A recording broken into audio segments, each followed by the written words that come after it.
guys, I hope you're all well. My name is Sarah for those of you who are new here. This has been my first year in preschool with a class of my own, teaching alongside another queer neurodivergent educator, and we have been rocking our Choose class. We've been talking about gender and skin color and consent and empathy and our bodies and autonomy. It's been fabulous. But our teaching team is shifting and a new person is being onboarded, someone with many years of experience. So today at the lunch table, when the topic of gender and genitals came up, one of our students plainly looked up and said, "Well, I'm a girl today, but I know that teacher Co isn't. No, they're NB." And the look on the incoming teacher's face was priceless. She was shocked in a good way, and she just looked around at the two of us and said, "This class is incredible, and I am so impressed." Take your kids away from these people. This has been... I think it was Blair White that said Gen Z is not doing okay. 100%. Like, ugh. I would not be comfortable with someone like that teaching my child. Can I just be real? I consider trans women to be a category of men, not a category of women. That is my opinion as a trans woman myself. So don't you dare tell me I can't have my opinion. Lord knows if I sat up here talking about I'm a demi girl that is poly and I also identify as a bookcase, everyone will be saying, "Oh my God, that's valid." But God forbid I say, you know what, I'm not really the same thing as a woman. And it's like, you can't say that. Okay. I find Blair White to be hilarious, likable, and yeah, she's gone through what you call character development.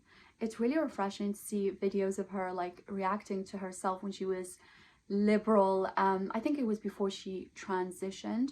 Blair White has commented on the fact that the way she looks like a woman. You would never think that she used to be a guy.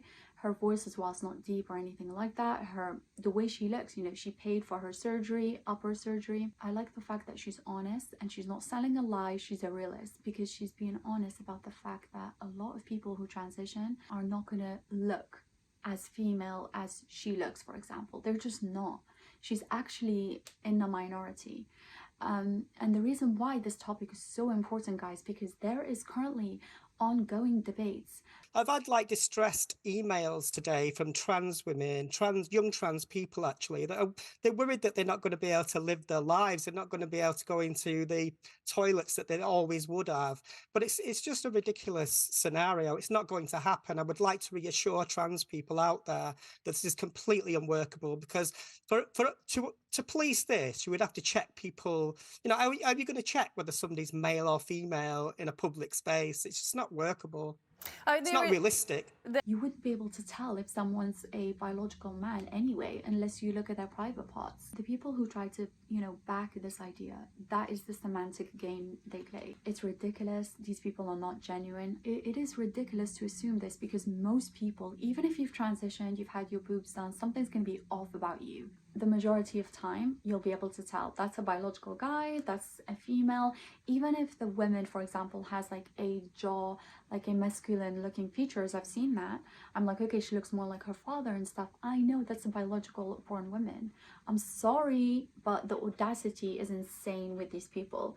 You just have to accept reality and know that you will never, there are some things that you just can't change. A lot of people ask me, how can I make my communication more gender inclusive? This person over here, I just find to be disgenuine. They never like to answer questions as well. I've seen them in a few debates here and there. He's trying to play like this nice character, like I'm so kind and this is what it is. It just makes me think, cut the BS. More gender inclusive. Simply No one asked you that. Use names and descriptors instead of assuming people's pronouns. Drop gender-based titles, unless otherwise specified, and address groups of people with y'all, folks, and... The audacity, like, do these people not have a life? I get it. These are bug sandwich eaters, right? They're not making their food from scratch. Honestly, like, if you just grew a couple of vegetables here and there and you looked after your home, where do you have the time to care about people using pronouns and ditching how they speak? For example, I'm Moroccan. English is my second language. To me, saying folks just sounds weird. Like, it doesn't sit right on my tongue. Like, this is the audacity right here, guys. Like, where do you get the time? No. Honestly, I don't want to be rude, but if someone actually tried to deliver this to me, I would literally just grab myself and go. Like, I'm walking out while you're speaking. When we go out into the world, we see and meet people, and unfortunately our brain automatically assigns a gender term or pronoun to a person based on certain characteristics. As you already know, these automatic assumptions are often wrong, and they restrict us. They're quite literally not often wrong. In fact, in 99.9% of scenarios, they are correct. Like, that was just a black and white, like, false, stupid statement. No, you're actually right almost all of the time, and it's actually illogical to restructure society based on the 0.01% chance that you may be wrong.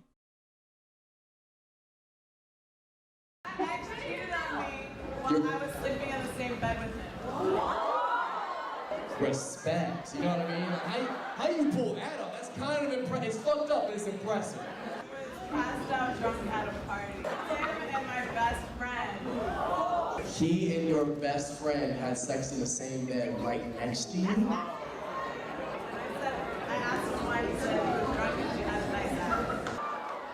Does that work? She woke up with his penis inside her. It took about 3 strokes. Damn, so the pussy was fire too? You were living together? And I weighed 220 pounds, and now I weigh 140 with a better ass.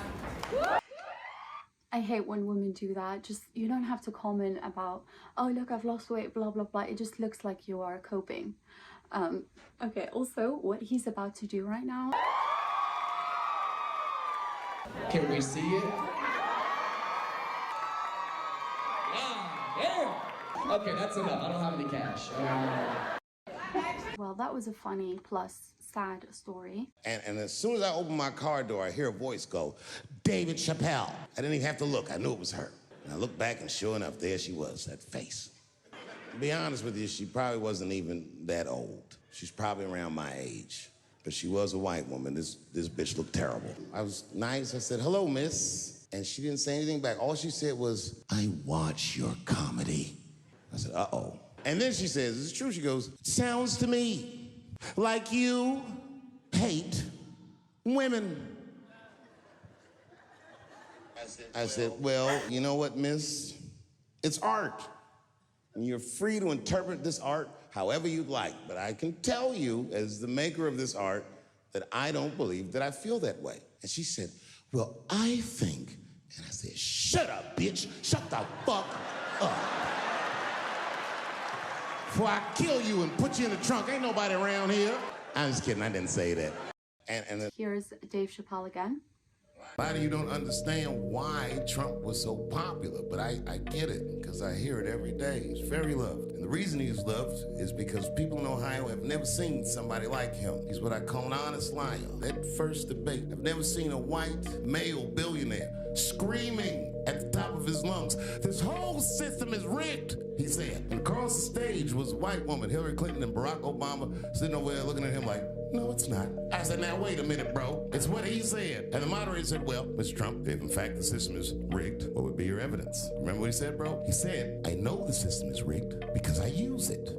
I said, God damn. And then Hillary Clinton tried to punch him in the taxes. She said, this man doesn't pay his taxes. He shot right back. That makes me smart. And then he said, if you want me to pay my taxes, then change the tax code. But I know you won't, because your friends and your donors enjoy the same tax breaks that I do. And with that, my friends, a star was born. When I was heavily indoctrinated by the leftist ideology, I used to hate Trump. And that's because all my feed, YouTube, everything that I consumed was liberal media. They heavily vilify Trump. I'm not saying he's like this nice man or, you know, but I feel like a lot of people appreciate him because he's a realist, he's comical, and also to kind of expose the privilege within his own elitism showcases to us that he actually wants genuine change. So that is it for today's video, just nice and short. If you enjoyed this content, be sure to like, subscribe, hit the notification bell so you don't miss what I post, and I'll see you guys next time. Bye. I've gone too far. I've said too much. And I got to tell you, I'm very worried about it. I'm not even joking. Every time I come out on stage, I be scared. I be looking around the crowd, searching for knuckles and Adam's apples to see where the threats might be coming from. A nigga came up to me on the street the other day. He said, "Careful, Dave, they after you." I said, "What? One they or many theys?"